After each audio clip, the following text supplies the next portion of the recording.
Olá, tudo bem? Eu sou o professor César Garofalo, professor de matemática. Estarei aqui com você, aluno que está estudando, se preparando para o Enem. A gente vai trabalhar hoje assuntos sobre estatística. Então vamos lá para alguns exercícios, né? Exercício número 1. No quadro estão representadas as quantidades de certos tipos de vinho vendidos durante um ano e o lucro por unidade vendida de cada um desses tipos. Para repor seu estoque, o proprietário escolherá apenas os tipos de vinho em que o lucro total com sua venda foi maior do que a média entre os lucros obtidos com a venda de todos os tipos. Então nós temos aí o quadro, né? Nós vamos fazer uma leitura dele daqui a pouquinho, continuando a leitura.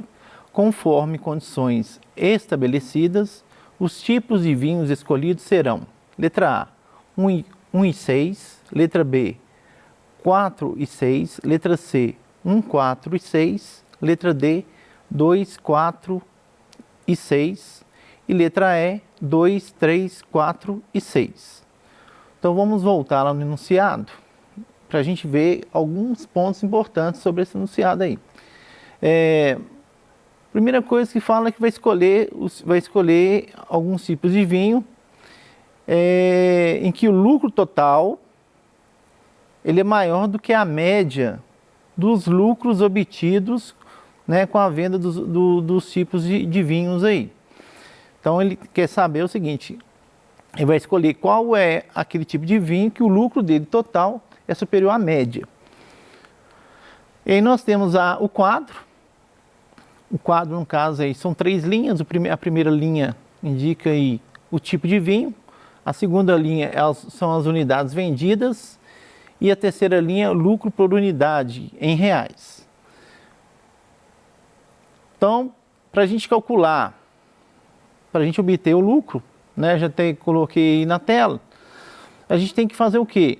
Por exemplo, tipo de vinho 1, eu tenho lá 120 unidades vendidas e cada unidade eu tive um lucro de R$6. Então, para a gente saber qual foi o lucro total de cada tipo de vinho, nós temos que multiplicar o produto do 120 pelo 6, que aí nós obtemos aí 720, ou seja, é o lucro total por esse tipo de vinho obtido, né? No caso, R$720 de lucro. Então nós vamos fazer isso com os demais tipos. Então o tipo de vinho 2 tem 50 unidades vendidas, R$12 o lucro por unidade, então multiplicando isso, a gente encontra os 600. O tipo de vinho 3 são 71 unidades vendidas e o lucro por unidade de R$10. Então multiplicando, 710. O tipo de vinho 4 são 47 unidades vendidas e um lucro de R$20 por unidade. Multiplicando isso, nós temos R$940. O tipo de vinho 5 são 70 unidades, R$5 por unidade, né, de lucro. Multiplicando, dá R$350. E por último, o tipo de vinho 6 são 90 unidades vendidas a R$12 o lucro por unidade. Então, multiplicando, R$1.080. Então, nós temos aí o lucro obtido de todos os tipos de vinho, o lucro total por cada tipo de vinho. Agora nós temos que obter a média desses lucros. Então vamos lá.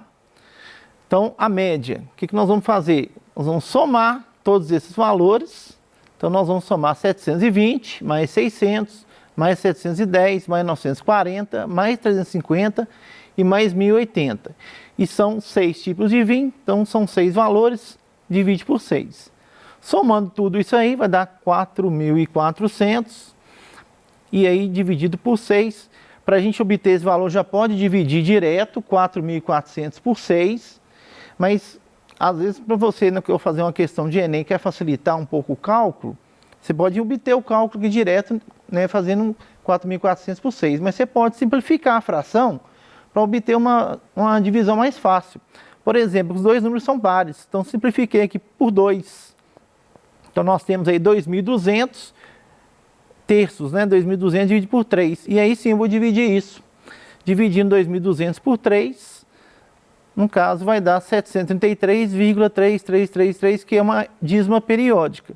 Considerando que nós estamos trabalhando com reais, né? Quando se trabalha com dinheiro, a gente utiliza duas casas decimais.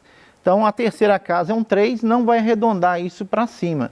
Então, nós vamos considerar que a média é aproximadamente R$ 733,33. Então, agora resta a gente descobrir quais estão acima dessa média. Então, no caso, nós temos aí o tipo de vinho 4, que está com R$ 940 de lucro, e o tipo de vinho 6, que tem R$ 1.080 de lucro. Então, a resposta da nossa questão aqui do exercício é a letra B, que é o tipo de vinho 4 e 6. Então, vamos lá para o próximo exercício. Exercício 2. No final de uma matéria sobre sorte e azar publicada em uma revista, o leitor tem a opção de realizar um teste no qual ele deve responder a 10 perguntas sobre 5 temas, sendo 5 sobre sorte e 5 sobre azar.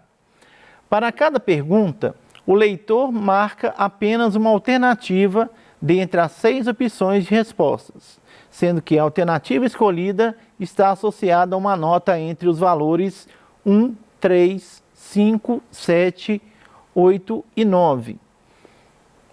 Um leitor respondeu ao teste, obtendo as notas de sorte e de azar para as perguntas e representou-as no quadro 1. Nós temos aí o quadro, depois nós vamos voltar nesse quadro e fazer uma análise sobre ele. O resultado do teste X é calculado como sendo a diferença entre as médias aritméticas das notas de sorte e de azar, nessa ordem. A classificação desse resultado é dada de acordo com o quadro 2. Temos aqui o quadro 2, que também vamos fazer uma análise dele mais adiante. De acordo com os dados apresentados, a classificação do resultado do teste desse leitor é: letra A, você é azarado; letra B, você é sortudo; letra C, você é muito azarado; letra D, você é muito sortudo; e letra E, você está na média. Então vamos ver o que tem de importante nessa questão aí, os pontos importantes dela. Então vamos lá. Ele vai responder 10 perguntas sobre 5 temas. E essas 10 perguntas, elas são divididas em 5 sobre sorte e 5 sobre azar. Então, vai dividir isso para 5 para sorte e 5 para azar. Ele vai escolher uma alternativa de 6 opções que ele tem. Então, ele vai escolher no caso, uma nota, que vai ser um dos valores, no caso, 1, 3, 5, 7, 8 e 9. Então, esses aí são os passos importantes desse enunciado nosso aí. Aí foi dado o quadro, né? Esse quadro, ele indica as notas de sorte e de azar, né? Da resposta desse leitor. E nós temos aí, separado por temas, né? Tema 1, tema 2, tema 3, tema 4 e tema 5. E cada tema tem são 2 linhas aí depois, né? Que vem a linha sobre sorte e linha sobre azar. Então, por exemplo, tema 1, a sorte é 1, o azar é 8. Tema 2, sorte 3, azar 5. Tema 3, sorte 9 e azar 5. Tema 4, sorte 7 e azar 5. E no tema 5, a sorte é 7 e o azar 9.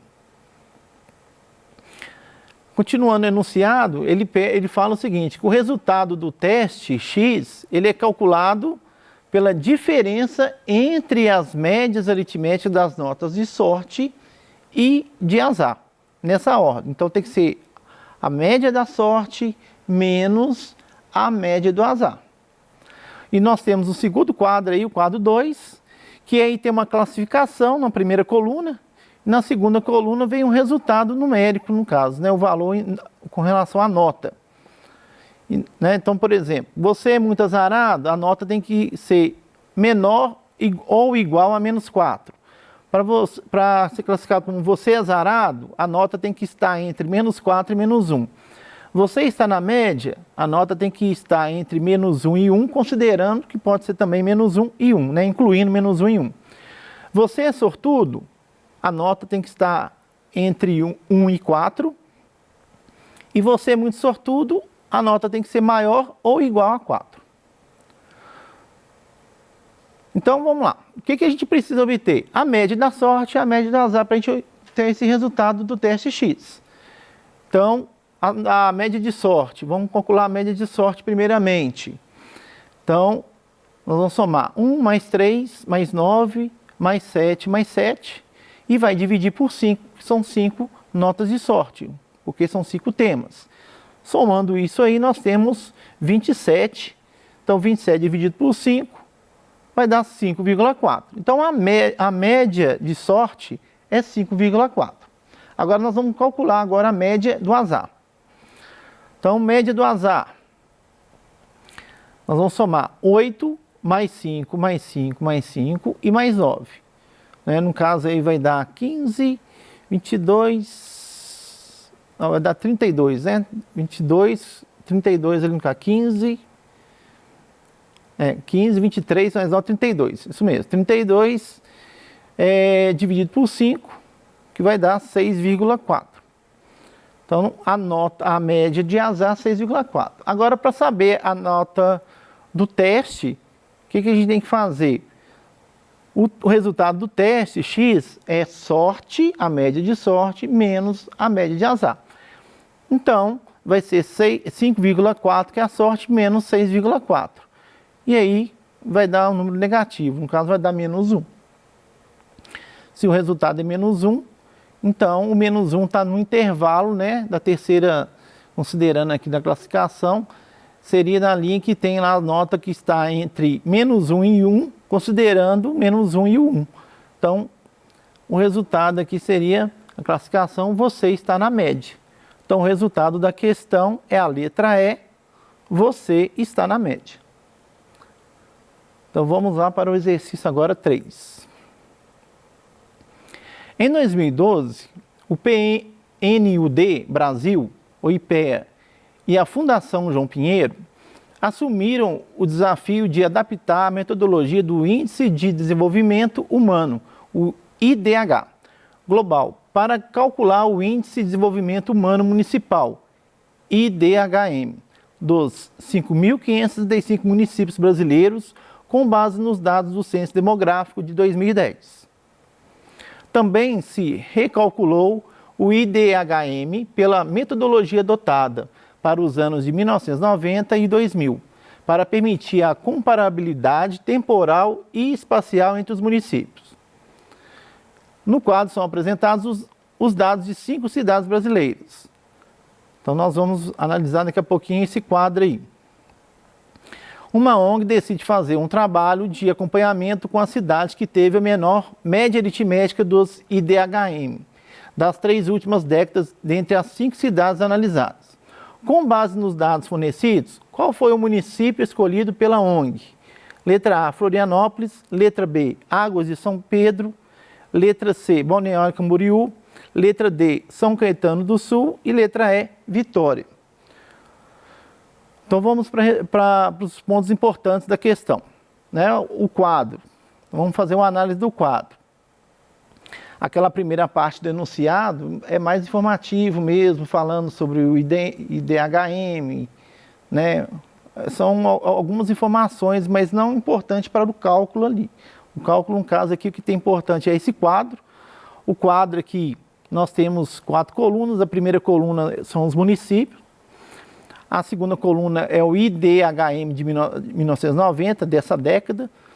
O IDHM de 2000, que é a terceira coluna. E a quarta coluna é o IDHM de 2010. E aí cada cidade tem o seu valor do IDHM. Então, o exercício, ele pede no enunciado, o que ele pede na pergunta? Ele quer saber o seguinte...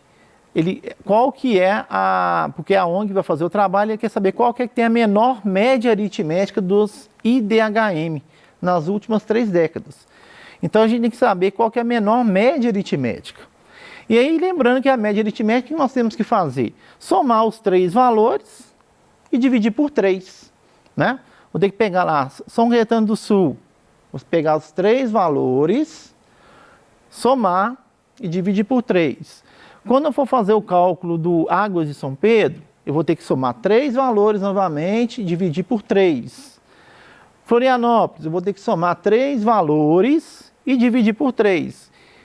A mesma coisa para Balneário Camboriú, a mesma coisa para Vitória. Bem, para saber a menor média, é lógico que a gente pode calcular a média de cada um deles. A gente pode calcular a média, pega os 3 valores, soma e depois divide por 3. Mas lembrando que nós estamos trabalhando aqui questões do Enem. No Enem você tem que ganhar tempo no cálculo. Então, se todos eles você vai ter que dividir por 3, você não precisa preocupar com a média, na verdade. Você precisa saber a soma. Quem tem a menor soma, na hora que divide por 3, vai ter o menor resultado. Então, basta a gente somar os 3 valores e ver qual deles é o menor. O que for o menor, a menor soma é o que tem a menor média. Então, é o que nós vamos fazer. Então, São Caetano do Sul, nós vamos somar 0,77 mais 0,77 mais 0,92, que vai dar 2,46. Águas de São Pedro, 0,67 mais 0,76 mais 0,85, que vai dar 2,28. Florianópolis, Santa Catarina, 0,75 mais 0,80 mais 0,80. Então, nós temos aí 2,25. Balneário Camboriú, 0,79 mais 0,79 mais 0,79, que vai dar 2,37. E Vitória do Espírito Santo, 0,73 mais 0,78 mais 0,77. E aí, no caso, vai dar 2,28. E aí nós estamos querendo a menor média. Então, a menor média é o que tem menor soma. Qual que tem menor soma? Florianópolis, lá, 2,25. Então, a resposta do exercício 3 é a letra A, Florianópolis. Vamos prosseguir para o exercício 4. Os alunos de uma turma escolar foram divididos em 2 grupos. Um grupo jogaria basquete, enquanto o outro jogaria futebol. Sabe-se que o grupo de basquete é formado pelos alunos mais altos da classe e tem uma pessoa a mais do que o grupo de futebol. A tabela seguinte apresenta informações sobre as alturas dos alunos da turma. Então, nós temos aí uma tabela com informação das alturas. O que tem aqui? Tem a média, que é 1,65 m, a mediana, que é 1,67 m, e a módica, que é 1,70 m. Os alunos P, J, F e M medem, respectivamente, 1,65 m, 1,66 m, 1,67 m e 1,68 m. E as suas alturas não são iguais a de nenhum outro colega da sala. Segundo essas informações, argumenta-se que os alunos P, J, F e M jogaram, respectivamente, letra A, basquete, basquete, basquete, basquete, letra B, futebol, basquete, basquete, basquete, letra C, futebol, futebol, basquete, basquete, letra D, futebol, futebol, futebol e basquete, e letra E, futebol, futebol, futebol e futebol. Então, vamos lá, as partes importantes da questão. Ele fala que tem, o pessoal vai dividir em 2 grupos, né? Vão dividir em 2 grupos, um grupo de futebol e um grupo de basquete. O grupo de basquete é formado por os alunos mais altos e tem uma pessoa a mais do que o futebol. Outra informação são os dados da tabela e fala também que os alunos PJFM têm as alturas que eu já fiz a leitura, né?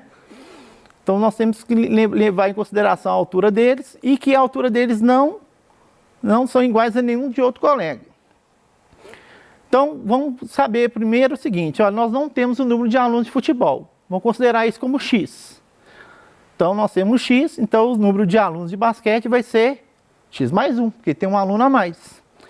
Calculando o total de alunos vai ser, então, X mais 1, que vai dar 2X mais 1. E esse valor que nós encontramos, que é 2x mais 1, é um número ímpar. Qualquer valor que você colocar para x, multiplicar por 2, vai dar um número par, mais 1 vai dar um número ímpar. Então, nós sabemos que a quantidade é ímpar. Se a quantidade é ímpar, a gente sabe que existe, no caso, a mediana, é o valor que está lá central, o valor central, que é 1,67. Esse 1,67 vai definir que de 1,67 para cima, né, os mais altos vão jogar basquete. Abaixo desse valor, vão jogar futebol. Então, no caso, é o valor central. E aí nós podemos considerar, então, que O P, o J, que tem 1,65 e 1,66, está abaixo da mediana, jogaram futebol. E o FM, que é igual e acima, jogaram basquete. Tá? Então é isso, a resposta letra C. E até a próxima aula. Muito obrigado aí.